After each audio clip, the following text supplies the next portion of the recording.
Hey, it's Jerry Levinson here at Carpets of Arizona, and I wanted to address something that common that happens here.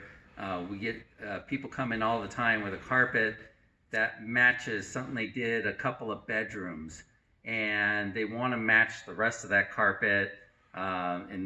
We had this happen twice here in the last week where they're moving, so they wanted to match the carpet, and we said, well, let us take a look at the whole house.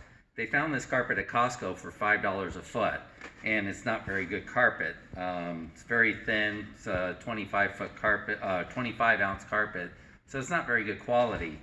We keep this in stock, and this is a 35-ounce.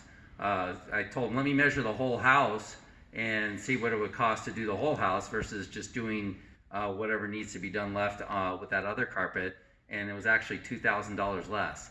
So you got to get an estimate on the whole house and consider all your options to figure out what's the best alternative for you. On one case, they used the Dream program. So she was able to pay $100 down and get the rest of it. She paid for the rest of it when the house, it's up for sale now. So whenever it's sold, we get the balance.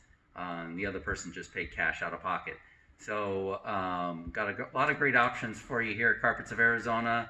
Come on by and check it out and see what's the right carpet for you, your house, and your situation, whether you're moving or this is the house that you want to live in for the rest of your life. All right, Jerry Levinson, Carpets of Arizona. We're at in Chandler, in between Arizona Avenue and McQueen on Warner, or you can check out our location in Glendale.